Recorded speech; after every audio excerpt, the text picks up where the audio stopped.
आज हम लेकर के आए हैं अंग्रेजी की कॉपी 2025 के बोर्ड एग्जाम में कैसे लिखनी है।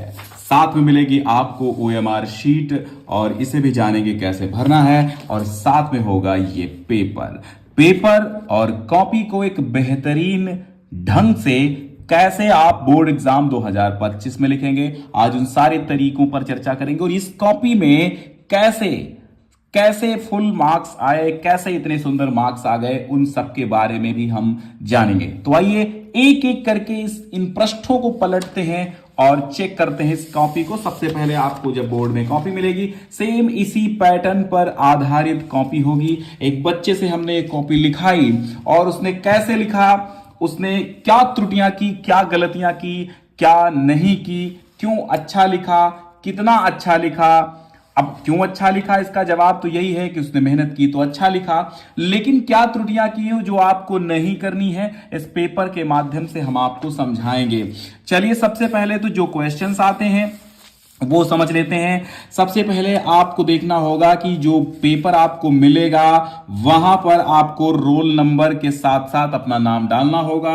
ये सब्जेक्ट कोड होगा और ये होता है पेपर का कोड। ये बहुत महत्वपूर्ण मायने संकेतांक रखता है, पेजों की संख्या। ठीक है, यहां आपका विषय और वर्ष पड़ा होगा। ठीक, अब यहां पर बात कर लेते हैं पूर्णांक 70 का होगा। जी बिल्कुल, पूर्णांक 70 का होगा क्योंकि 30 का आपका इंटरनल असेसमेंट होता है, यानी कि आंतरिक मूल्यांकन। इंस्ट्रक्शंस बिल्कुल भी पढ़ना आपको नहीं भूलना है क्योंकि इंस्ट्रक्शन से ही संपूर्ण पेपर निर्भर करता है कि हमें कैसा करना है। 15 मिनट तो आपके लिए क्यों दिए जाते हैं वो तो पता ही है। Reading the question paper, all questions are compulsory. This question paper is divided into two parts, Part A and Part B. Part A consists of 20 multiple choice questions यानी कि MCQs carrying 1 marks each. Read the questions wise instructions and mark your answer on given OMR sheet. कहने का मतलब है कि प्रत्येक प्रश्न wise आपको इंस्ट्रक्शंस पढ़ने हैं। चूंकि भैया ये इंग्लिश है, इंग्लिश में हर प्रश्न का अलग अलग निर्देश दिया होता है, वो पढ़ लो कि उसमें करना क्या है और इसके बाद ओएमआर शीट पर आपको जाना है। डू नॉट इरेज, कट और use whitener on the OMR sheet. OMR sheet पे आपको व्हाइटनर नहीं लगाना है, इरेज नहीं करना है, काटना नहीं है। Part B consist of descriptive type questions, वर्णनात्मक प्रश्न होंगे पार्ट बी में जिनके उत्तर कॉपी पर आपको देने होंगे। Marks are indicated against each question, प्रत्येक प्रश्न के सामने मार्क्स दिए हैं। अब जैसे आपको यहां पर क्या दिया गया, मल्टीपल चॉइस क्वेश्चन में सबसे पहले एक आपको अनसीन पैसेज दिया जाएगा। ठीक है, कैसा पैसेज, अनसीन पैसेज। ठीक है, अनसीन पैसेज को आपको क्या करना होगा, पढ़ना होगा और इसके नीचे दिए होंगे ऑब्जेक्टिव क्वेश्चंस। कितने, यहां पर लिखा है 1 to 3, 1 से 3 आपको ऑब्जेक्टिव क्वेश्चन मिलेंगे। इन ऑब्जेक्टिव क्वेश्चन का जो बेस होगा, यानी ये ऑब्जेक्टिव क्वेश्चन पूरे इस पैसेज पे बेस्ड होंगे। तो पहला ही पैसेज हमको मिलता है कि old people say that childhood is the best part of life. पुराने लोग क्या कहते हैं कि चाइल्डहुड जो है, बचपन, ये बेस्ट पार्ट होता है जीवन का। They look back at their childhood and remember all its happy days, the jolly games, the fun they had at school, the sweets and cakes they use to eat, jokes they use to play and endless discussions they had among friends about almost every topic. बड़े ध्यान पूर्वक इस topic, इस passage को पढ़ना है। फिर इसके नीचे दिए गए प्रश्नों में से according to old people the best part of life is childhood, D option सही है। अब हम ओएमआर शीट की ओर चलेंगे तो आपको गोला भरना होगा। ठीक है, आपको गोला भरना होगा, देखना गोला बाहर न जाए। डार्क ब्लैक पेन से ही आप गोला भरें। आपको जो ओएमआर शीट मिलेगी यहां पर वर्ष पड़ा होगा, यहां पर आपको जिला का कोड ऑलरेडी पड़ा मिलेगा, केंद्र कोड ऑलरेडी पड़ा मिलेगा, अनुक्रमांक भी ऑलरेडी पड़ा मिलेगा। यहां पर 917 इंग्लिश है तो इंग्लिश पड़ा मिलेगा चूंकि ये हिंदी के लिए सैंपल ओएमआर सीट थी। ठीक है, यहां पर प्रश्न पत्र संख्या पड़ी होगी 917, 817 पड़ी होगी। फिर यहां पर आपको यहां पर उत्तर देने होंगे 20 ऑब्जेक्टिव क्वेश्चंस के और यहां पर आपको प्रश्न पत्र का मार्का सीरीज आरवी डालना होगा जो कि यहां पर लिखा है ये वाला। ये यहां पर डालना होगा और उसके नीचे उन्हीं अक्षरों को काला करना होगा। ठीक है, और यहां पर आपको सिग्नेचर कर देने हैं। यहां केंद्र व्यवस्थापक मोहर लगाएगा और ये केवल चित्रकला में है, बाकी ये कॉलम हमेशा आपको छोड़ना होगा। ये केवल चित्रकला में ही यूज करेंगे, बाकी इनका यूज आपका नहीं है। ठीक है, आपको यहां पर कोई भी मार्क कहीं भी इधर उधर नहीं लगाना है, पेन नहीं चलना चाहिए, इंक नहीं गिरनी चाहिए। क्योंकि मैंने ये काटा क्यों है, इसलिए कि इनका काम एक दिन केवल पड़ेगा। एक तो चित्रकला के पेपर में इनका यूज होगा और दूसरा संगीत वादन विषय जो बच्चे ले रखे हैं उसमें यूज होगा। जो नहीं ले रखे हैं उनसे इससे मतलब ही नहीं है ना। तो और यहां पर नीचे भी देखिए वही चीजें मिलेंगी और यहां पर आपको जो यहां उत्तर देने हैं, गोले भरने हैं, वही चीज यहां पर आपको लिखनी होगी। अन्यथा क्या होगा, अन्यथा दिक्कत ये होगी कि भैया ये वाला एक दूसरी जगह जाता है और वो वाला दूसरी जगह जाता है। अब यहां ठीक है, वैसे ही मिलेगी आपको मामला पूरा। अब यहां देखो डी ऑप्शन इसने चुना तो एक प्रश्न यहां पर सही हो गया, तो यहां पर भी एक प्रश्न सही हुआ।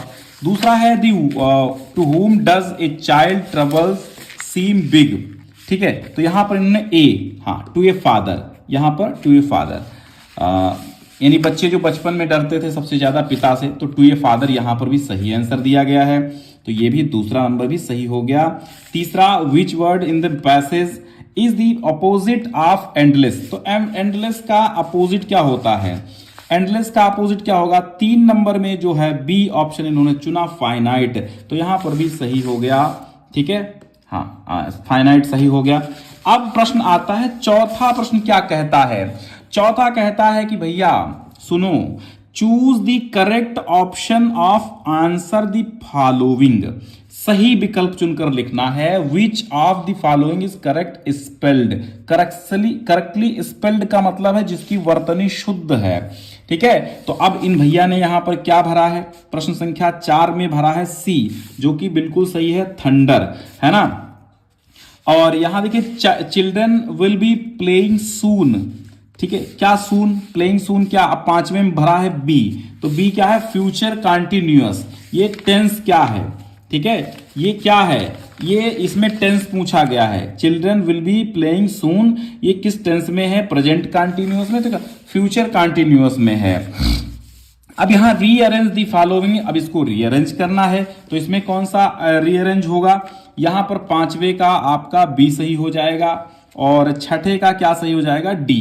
तो छठे का D, the red roses in my garden are beautiful, ये भी सही है। अब यहां 7वां प्रश्न है। 7वां प्रश्न क्या कह रहा है, 7वां कह रहा the things that has been created by somebody's called. किसी के द्वारा कोई चीज बनाई जाती है उसको क्या कहा जाता है, इन्वेंशन कहा जाता है। इन्वेंशन यानी कि आविष्कार कहा जाता है, तो 7 का सी सही हो जाएगा। यहां पर भी इन्होंने डार्क किया है सी ही। ठीक है, अब 8 नंबर क्वेश्चन है, the train will have left the station before he, क्या बिफोर ही, तो 8 का क्या सही हो जाएगा, डी वाला, रीचेज। ठीक है, बिफोर ही रीचेज। ठीक, चलिए, तो 8 का भी आपका सही हो गया डी। ठीक है, हाँ, चलिए तो क्वेश्चन नंबर देख लेते हैं। अब यहां से 9 to 10, देखो 9 और 10, 9, 10 ये आपको पैसेज पढ़ना होगा। इस पैसेज को पढ़ के, और ये पैसेज आपके प्रोज का होगा, ये यहां से पढ़ के आपको इसके 2 उत्तर देने होंगे ऑब्जेक्टिव। तो यहां पर with A satisfied expression he regarded the field of ripe corn. ठीक है, तो ये लेंचो वाले पार्ट से है, लेटर टू गॉड से। तो यहां पर देखिए क्या है, पहला question 9 number, Lencho looked satisfied when, कब वो सेटिस्फाइड होगा, तो मतलब यहां पर देखिए लेंचो लुक्ड सेटिस्फाइड व्हेन। अब यहां आंसर क्या दिया है, he saw his children playing, wife cooking, field of ripe corn, heavy downpour. नहीं, ये देखिए उसका जो कब खुश होता था, कब संतुष्ट होता था देख करके। तो यहां पर भी 9 नंबर में जो आंसर लगाया गया है सी, यानी कि he saw his field of ripe corn. जब वो पकी हुई फसल के, अपने पकी हुई फसल को देखता था तब वो प्रसन्न होता था, संतुष्ट होता था। The boy ran out of the house to किस लिए वो गया था? Play hockey, collect cornflowers, gather silver coins या कलेक्ट दिस हेल स्टोन्स। तो यहाँ डी ऑप्शन होगा, कलेक्ट दी हेल स्टोन्स। तो यहाँ पर 10 का भी डी लगाया गया, यानी इधर के 10 के 10 सही है। अब देखते हैं 11वां, जो कि आपके प्रोज का ही क्वेश्चन आंसर होगा ऑब्जेक्टिव में। तो choose the correct opinion, sorry choose the correct option to answer the following questions. 11, 12 और 13 ये 3 प्रश्न आएंगे। Lencho wrote to God, if you don't help me my family and I will go this year. Hungry, हाँ बिल्कुल Hungary हो जाएगा। तो 11 का डी, बिल्कुल इन्होंने 11 का डी सही लगाया, यहां पर भी सही हो गया। और लेंचो का अगला जो लेंचो चैप्टर का ये हो गया। अब ये दूसरा अगले चैप्टर से लिया गया क्वेश्चन है, विच पार्टी डिड मंडेला ज्वाइन।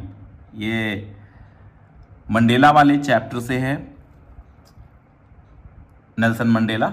तो ये कौन सी पार्टी थी जिन्होंने ज्वाइन की थी? तो यहां पर नेशनल अफ्रीकन पार्टी थी।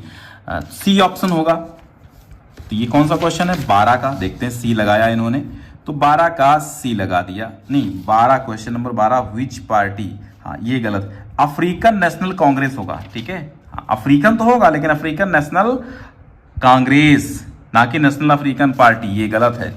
हाँ, तो ये सही लगाया इन्होंने, सही लगाया 12 का बी वाला। ठीक, अब यहां देखिए, who is the author of Coorg. इसके ऑथर कौन है? कुर्ज पाठ के ऑथर कौन है? 13 नंबर इन्होंने क्या लगाया? बी लगा दिया। अब यहां पर देखो लोकेश अब्राहल, बिल्कुल सही है 13 नंबर। अब यहां 14 और 15 भी आपको एक ये पोएट्री को यानी पोएम की 4 लाइनें पढ़ना है और उसके नीचे दिए गए आंसर, क्वेश्चन के आंसर करना है। अब यहां देखिए, who compose the above lines, किसने उपर्युक्त पंक्तियों को लिखा है? तो रॉबर्ट फ्रॉस्ट है। 14 का डी देखो सही है, यहां पर 14 का डी सही है, 13 का बी सही है।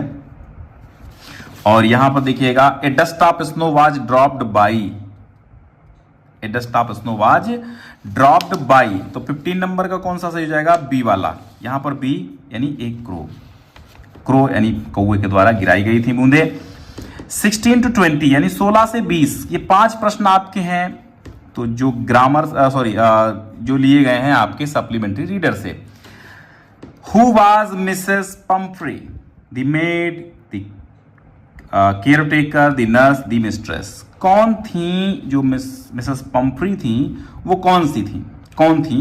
मैड थी, केयरटेकर थी, नर्स थी, मिस्ट्रेस थी। तो इसका सही जवाब क्या हो जाएगा?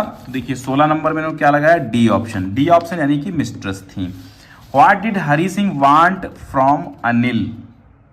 ठीक, वर्क, मनी, ईटेबल्स या फिर होम, क्या चाहता था? तो 17 नंबर में इन्होंने लगा दिया ए, यानी कि ए ऑप्शन वर्क चाहता था।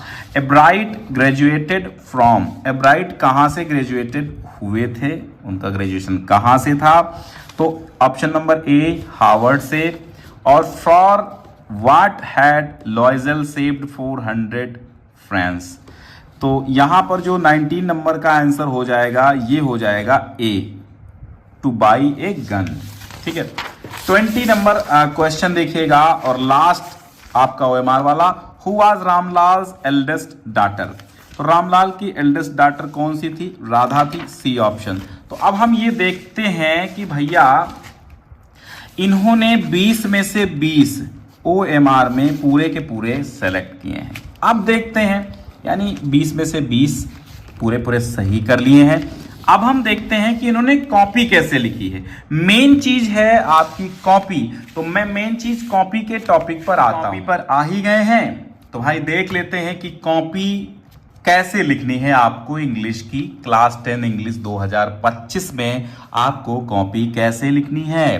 तो समझिए, इसी तरह की कॉपी आपको बोर्ड एग्जाम में मिलनी है और इसी साइज की मिलनी है और इतने ही पेज होंगे। उसी प्रकार की डेमो कॉपी है ये समझिएगा। अब यहां देखिए, पार्ट बी रीडिंग सेक्शन आएगा। यहां से आपको क्वेश्चंस के आंसर जो देने होंगे वो ओएमआर सीट को छोड़कर यानी कॉपी पर देने होंगे।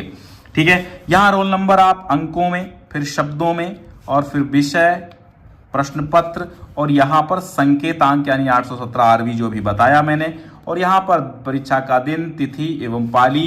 तो यहाँ पाली देखो फर्स्ट इन्होंने नहीं डाली, ये आपको डालना नहीं भूलना है। और यहाँ केंद्र का नाम भरना होगा, कक्ष संख्या, और ये सब निरीक्षक भरेंगे, आपको नहीं है। चलिए शुरू करते हैं। Part B. देखो सबसे पहले तो आपको जब कॉपी मिलेगी तो अगर ये हाशिया खिंचा हुआ मिलता है तो आप डबल ना खींचें। वैसे आप यहाँ अच्छा सा एक स्केल भर का हाशिया खींचिए, एक स्केल जितना लंबा चौड़ा। सपोज दैट ये आपकी अगर हाशिया नहीं, ये आपकी स्केल है और यहाँ पर स्केल ऐसे रखिए, आप बराबर करिए और खींच दीजिए डबल लाइन, अच्छी सी सुंदर सी टेढ़ी मेढ़ी ना हो। ठीक है, तो यहां आप डालना part B reading section. Part B reading section में क्वेश्चन नंबर 21 डालना है। चाहे पूरा लिख दीजिए क्वेश्चन नंबर, चाहे आप आंसर नंबर 21 लिख दीजिए, दोनों चलता है। क्वेश्चन नंबर आंसर नंबर दोनों लिख सकते हैं। यहां पर जो पैसेज आपको दिया गया है उसका थोड़ा सा संकेत दे दीजिए कि ये पैसेज के आंसर हैं। तो यहां देखिए क्या पेपर में दिया गया। पेपर में देखिए, a man was kept in jail without any fault when the king visited the jail he told him that he was innocent. अब इसको पढ़ना है। इसके नीचे 4 प्रश्न दिए गए हैं। 4 प्रश्न 7 अंक में दिए गए हैं। अच्छे से लिखना है, नहीं तो अंक कट जाएंगे, और इसी में से ढूंढ के लिखना है। तो यहां पहला प्रश्न क्या है, why was the shopkeeper surprise. तो shopkeeper was surprise because the prisoner purchased all the birds and set them free. वाह, बिल्कुल सही है। तो यहां मिलते हैं इनको 2 अंक। द मैन, अब यहां पर देखिए अगला क्वेश्चन कहता है what did the man stay to the shopkeeper. अब यहां देखिए the man said to the shopkeeper, say to stay नहीं, से टू है, से टू शॉपकीपर। तो the man said to the shopkeeper without any fault if one is in the prison that you have done the same. ठीक, तो यहां पर भी 2 अंक इसको मिलते हैं।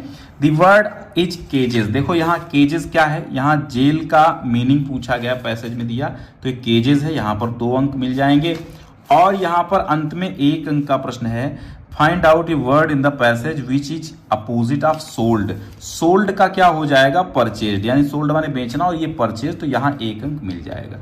कुल मिला के यहाँ कितने अंक मिल गए, 7। मैं यहाँ पर लिख लेता हूं ताकि जोड़ने में आसानी हो। तो इस पेज में पूरे के पूरे। अब आपको एक चीज ध्यान रखना है, हमारा पेपर का जो क्वेश्चन नंबर 21 है उसका पार्ट इतना सा है। अब ये पूरा का पूरा पार्ट हमने यहां पर कर लिया है। कितने पेज में, एक ही पेज में समा गया। आपका 1.5 पेज भी हो सकता है। लेकिन अब जो क्वेश्चन नंबर 22 है इसे हमें अगले नए पेज से ही शुरू करना है, भले ही आधा पेज बचे। तो नए पेज से क्वेश्चन नंबर 22 शुरू करना है। क्वेश्चन नंबर 22 है राइटिंग सेक्शन। चूंकि राइटिंग सेक्शन है तो यहां पर लिख दिया गया राइटिंग सेक्शन, अच्छी बात है। क्वेश्चन नंबर 22 लिख दिया गया। यहां क्या है, यहां पूछा गया है write letter to your friend inviting him to attend sister's marriage. ठीक, या फिर अगर आपको ये लेटर नहीं लिखना तो write an application to the principal of your college requesting him to make your library active which is almost dead. ठीक है, यहां ऑलमोस्ट डेड है। ठीक, अभी 4 अंक का काम है भैया। सुनो यहां कैसे लिखना है। सबसे पहले आपको ध्यान देना है, अब यूपी बोर्ड में इंग्लिश सब्जेक्ट में एनसीईआरटी पैटर्न है, तो लेटर और एप्लीकेशन का एक फॉर्मेट होता है। अगर फॉर्मेट सही नहीं होता है तो उसके अंक जरूर कटते हैं, भले ही एक ही कटे, लेकिन कटना तय है। तो आपको इसी फॉर्मेट में लिखना है। ये एनसीईआरटी का पैटर्न है, एनसीईआरटी का फॉर्मेट है। सब कुछ इधर इधर ही लिखना है, सब कुछ इधर इधर ही लिखना है। इधर आपको नहीं लिखना है, इधर आपको लेटर में लिखना है, लेकिन यहां पे लेटर में भी नहीं, सब कुछ इधर ही लिखना है। एप्लीकेशन है तो यहाँ to the principal Ramabai higher secondary school Chitrakoot, यहां लिख देंगे सब्जेक्ट, और डेट यहां भी डाल सकते हैं और यहां भी डाल सकते हैं, कोई दिक्कत नहीं है। फिर रिगार्डिंग एक्टिवेटिंग द लाइब्रेरी, और पूरा अच्छे से लिख देना है। और यहां पर योर्स ऑबिडेंटली लिख के तुरंत आपको 4 मार्क्स मिलेंगे, नो डाउट। वाकई में इसने सही लिखा है। और थोड़ी सी एक चीज ध्यान रखनी है, ये जो आप भूलते हैं ये भूलना नहीं है कि छोटा छोटा बाद में लिख देते हैं। क्वेश्चन नंबर 23 जो कि हमें अगले पेज से स्टार्ट करना है। देखो यहां पर अंडरलाइन किया गया, बट यहां पर अंडरलाइन करना भूल गए। कोई दिक्कत नहीं है, इससे कोई दिक्कत नहीं होती है, बट ये सब चीजें सही तरीके से आप करते रहिए तो ज्यादा सही रहता है ना। क्वेश्चन नंबर 23 आता है 23। इसमें आपको रिपोर्ट राइटिंग करनी होती है 6 मार्क्स में। कितने? 6 मार्क्स में। अब यहां पर इंडिपेंडेंस डे के बारे में, सेलिब्रेशन के बारे में आपको लिखनी है रिपोर्ट, जिसमें आपको देना है इंट्रोडक्शन एंड प्रिपरेशंस एंड कैसे हुई। यहां पर हिंट भी दी गई होती है, ठीक है। हिंट भी आपको हिंट के अनुसार भी लिख देना है। अगर आपको ऐसे ही पता है, आधे से ज्यादा हिंट्स यहां पर पता ही है, तो वे ऐसे भी लिख सकते हो। वैसे हिंट मतलब है मीनिंग्स, मतलब हेडिंग्स आपको यही हिंट्स डालनी होती हैं, या फिर आप बिना हेडिंग के भी इन हिंट्स के माध्यम से ही चीजें लिख सकते हैं, ठीक है। तो यहां पर देखिए लिखा गया इंट्रोडक्शन कि 15 August 1947 is a red letter day in the history of India. On this day we became free from the British rule. It has become our national festival. कि ये हमारा स्वतंत्रता दिवस है ना।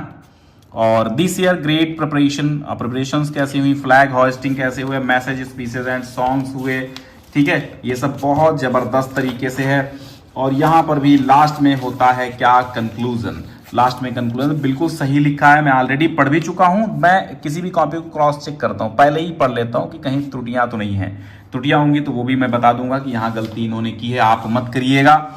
तो यहां पर 6 मार्क्स पूरे यहां पर मिलेंगे, क्योंकि कहीं भी विशेष त्रुटियां हमें नहीं दिखाई दी। और एक आध, अगर आप 1000 मीनिंग लिखेंगे तो एक आध मिस्टेक तो मीनिंग्स में हुई जाती है, तो उससे आपको इफेक्ट नहीं पड़ेगा। लॉन्ग क्वेश्चंस में आंसर लिखते समय अगर आप 200 वर्ड 100 वर्ड लिखते हो तो एक वर्ड मिसस्पेल्ड भी हो सकता है, लेकिन उसमें आपको टेंशन लेने की आवश्यकता नहीं। सेक्शन आपका अब आएगा ग्रामर सेक्शन, ठीक है।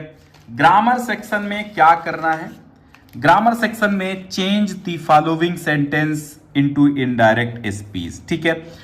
2 मार्क्स 2 मार्क्स 2 मार्क्स के ये सारे क्वेश्चन है, समझिए। यहां पर है he said to me I am waiting for your father today. तो यहां क्या लिखना है, he told me that he was waiting for my father that day. ये डायरेक्ट में बनाना है, 2 अंक मिल जाएंगे, सही है। अब फिर यहां पर लिखना है, चेंज करना है पैसिव वॉइस में, he has answered all the questions. तो आपको लिखना all the questions have been answered by him. ये भी 2 मार्क्स का है। फिर अगला है punctuation. Mohan said to his friend who teaches you Hindi in your class. तो यहां पर Mohan said to his friend who teaches you Hindi in your class, सही है। और ये भी 2 मार्क्स का है, यहां पर भी 2 मार्क्स मिल जाते हैं। और नेक्स्ट है डी वाला। डी क्या भैया, ये डी है ट्रांसलेशन। इसको विधिवत समझना होता है, और रटे रटाए ट्रांसलेशन नहीं आते हैं कि आपने किताबों में दिए हैं वही रट लिए। आ जाते हैं कभी किन्हीं केसेस में, बाकी रटे रटाए ट्रांसलेशन नहीं आते हैं। हमेशा एक नई कहानी नए तरीके से ट्रांसलेशन आता है। तो आप क्या करें, हमेशा आप ट्रांसलेशन को रटने के बजाय ट्रांसलेशन कैसे बनाते हैं वो समझिए और मीनिंग्स पे ख्याल रखिए। पूरी चैप्टर्स को, पूरी किताब को पढ़िए। ईमानदार व्यक्ति सच्चाई का मार्ग कभी नहीं छोड़ता। तो an honest man never leaves the way of truth, बिल्कुल सही है। और ये 4 मार्क्स का होता है, लगभग 4 लाइन का ही होता है। देखो 1 लाइन 2 लाइन 3 लाइन, हाँ 3 लाइन का ही है, 3 वाक्यों का है, 4 मार्क्स का है, ठीक। तो लगभग 3-4 लाइन का ही होता है, 3-4 वाक्य का ही होता है। और वो परिश्रमी होता है, वह दूसरों का हिस्सा नहीं लेना चाहता है, ठीक है। वो परिश्रमी होता है, 4 वाक्य हैं, ठीक। ही इज लेबरियस, ये दूसरा वाक्य हो गया। He does not want to take part of others, ठीक, तीसरा हो गया, ये तीसरा हो गया, ठीक है। अब चौथा है he like simple living and high thinking, वो सादा जीवन उच्च विचार पसंद करता है, बिल्कुल सही। तो चारों पंक्तियां सही हैं, चारों सेंटेंसेस, इसलिए 4 मार्क्स यहां पर मिलने तय हैं। तो अब यहां पर 4 और 4 8 2 10 मार्क्स इस पेज में हो गए, और इस पेज में तो यहां पर 6 मार्क हो गए, ताकि काउंटिंग करने में बड़ी सरलता हो। हाँ ठीक है, और यहां पर 4 मार्क्स यहां पर हो गए। अब देखते हैं आगे। आगे आता है क्वेश्चन नंबर 25। आ गया है क्वेश्चन नंबर 25। 25 में आपको क्या करना होगा, 30 to 40 वर्ड्स ईच, यानी कि 2 प्रश्न आपको करने होंगे। यहां पर 4 दिए होंगे और ये प्रोज से संबंधित शॉर्ट आंसर टाइप क्वेश्चंस होते हैं। 6 मार्क्स में 2 क्वेश्चंस आते हैं और 4 आते हैं, 2 करने होते हैं। तो यहां पर सबसे पहले what was single hope for the family of Lencho, तो यहां लिटरेचर लिख देना है, क्योंकि एग्जामिनर को ये समझ में आता है और हमेशा एक नया आंसर नए पेज से शुरू करना है। जो पार्ट खत्म हो जाए फिर अगले नए पेज से ही स्टार्ट करना होगा। अब यहां देखिए क्वेश्चन नंबर 25 कहता है the God was single hope for Lencho and his family. ठीक, गॉड था। तो अब यहां 30 to 40 वर्ड्स कहा गया, तो क्या कितने वर्ड है? 1 2 3 4 5 6 7 8 10 वर्ड्स ही है, समझ लो। अब क्या ये क्वेश्चन का आंसर गलत है? नहीं गलत है, क्योंकि इसका आंसर 10 वर्ड्स में ही है। तो 10 वर्ड्स में है तो भैया 3 मार्क्स मिल जाएंगे यहां पर। अब बी है what is the greatest wealth of nation in Mandela's opinion, तो बी वाला है in Mandela's opinion the greatest wealth of nation is not minerals and gems but it's good and honest citizen. तो ये 3 वाला बिल्कुल सही हो गया। अब क्वेश्चन नंबर 26 देखते हैं। 26 क्या है? 26 कह रहा है 60 वर्ड में आपको अपना आंसर देना है, यानी ये होगा आपका लॉन्ग आंसर टाइप क्वेश्चन। अब ये 4 मार्क्स का होगा, 60 वर्ड लिखना होगा, लगभग आपको 1 पेज में इसका उत्तर देना होगा। ठीक है, जैसा तरीका यहां पर बच्चे ने यूज किया है आप यूज कर सकते हैं, बस थोड़ा सा यहां अंडरलाइन कर दीजिए, क्वेश्चन नंबर डाल दीजिए। बाकी कॉपी आप जिस अच्छे तरीके से और लिख सकते हैं तो लिखिए। बाकी ये सिंपल सा तरीका है, ये प्रो तरीका नहीं है, सिंपल तरीका है, तो अच्छा तरीका है, ये किसी भी एग्जामिनर को आकर्षित कर लेगा, कोई बुराई इसमें नहीं है। ठीक है, तो यहां पर जो दिया गया है what were the difficulties faced by Nelson Mandela in achieving freedom for his people. तो यहां पर कंप्लीट अगर पढ़ेंगे तो बहुत लंबा टाइम जाएगा। फिलहाल ऑलरेडी मैं पढ़ रखा हूं, तो त्रुटियां तो है नहीं, लेश मात्र हो सकती, बाकी त्रुटियां वगैरह नहीं है। तो ये भी यहां पर इनका सही है और मिलते हैं इनको 4 मार्क्स। ठीक है, यहां पर भी 4 मार्क्स मिल जाते हैं और यहां 6 मार्क्स इस पेज में मिले थे, यहां 4 मार्क्स इनको मिल गए।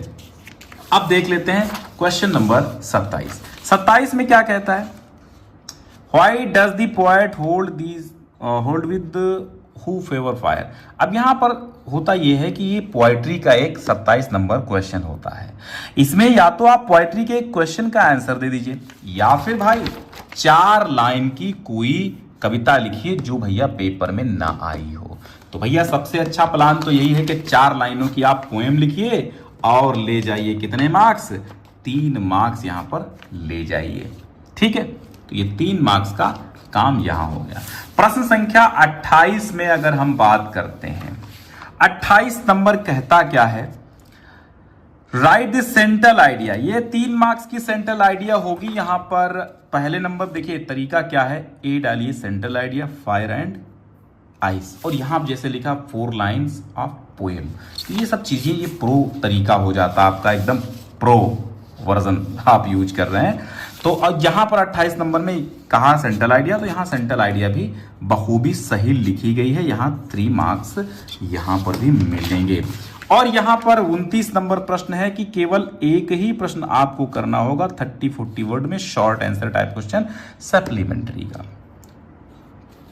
ठीक है, तो यहां पर आंसर दिया है इन्होंने what kind of thief he Hari Singh was, तो ये बिल्कुल सही हो गया 30 वर्ड में, और 3 मार्क्स यहां पर भी सही है, ऑलरेडी पढ़ा हुआ है। क्योंकि राइटिंग अब धीरे धीरे जब कॉपी पीछे की ओर जाती है आप थक जाते हैं, बच्चा एक थक गया तो यहाँ राइटिंग थोड़ा सा डाउन हुई, ठीक, थोड़ा सा डाउन हो सकती है, लेकिन इसमें कोई दिक्कत नहीं है। 30 और लास्ट क्वेश्चन है 60 वर्ड में 1 लिखना है, 4 मार्क्स। तो यहाँ पर है ए। अब देखिए यहाँ पर बच्चे ने गलत कर दिया, लेकिन थोड़ा सा काटा, ये तरीका काटने का सही है, आप चाहें तो ऐसे भी काट सकते हैं, ये अच्छा तरीका है। तो यहाँ पर आंसर लिख दिया गया कि write a character sketch of Hari Singh, A वाला है ना, तो describe the most important character of the chapter tricky in detail. ठीक, तो ये भी पूरा का पूरा सही है। अंत में रोल नंबर डालना है ये बताने के लिए कि हमने कॉपी को पूरा का पूरा कंप्लीट कर लिया है, यहां से बाद में हमने नहीं लिखा है। और अगर आपने रोल नंबर डालने के बाद भी आपको कुछ याद आया और आपने लिखा तो लिख दो प्लीज PTO आप लिख सकते हैं। अगर इसके बाद भी आपने कुछ लिखा है, लेकिन आप ध्यान रखें रोल नंबर तभी लिखें जब कॉपी खत्म हो जाए। लेकिन आप यहां पर अगर बाय द वे कोई त्रुटि हो जाती है और कोई प्रश्न छूट गया, भूल गए आप, इसको लिखने के बाद भी लिख सकते हैं, लेकिन PTO जरूर लिखें। हर पेज में PTO लिखने की जरूरत नहीं है, पूरी की पूरी कॉपी एक एग्जामिनर देखता है। अब आपको थोड़ी सी और बातें हम बता देते हैं, जैसे कि इस कॉपी में हमने क्या देखा। इस कॉपी में हमने देखा एक सिंपल तरीका यूज किया गया, इधर कॉपी के लाइन नहीं खींची गई। ये अच्छा है कि इधर आप लाइन ना खींचें, क्योंकि हमेशा लाइन इधर खींची जाती है। दूसरी बात, इधर ये हाशिया क्यों होता है, ताकि इसमें हम प्रश्न संख्या, क्रम संख्या वगैरह डाल सकें, इसलिए ये हाशिया इधर होता है। लेकिन अधिकांश लोग कॉपी भरने के लिए इसमें नहीं बल्कि इधर ही डालते हैं, और मैं भी सजेस्ट करूंगा कि इधर नहीं, आप इधर ही आंसर नंबर वगैरह डालिए। इससे क्या होगा, थोड़ा सा कॉपी आपकी भरेगी।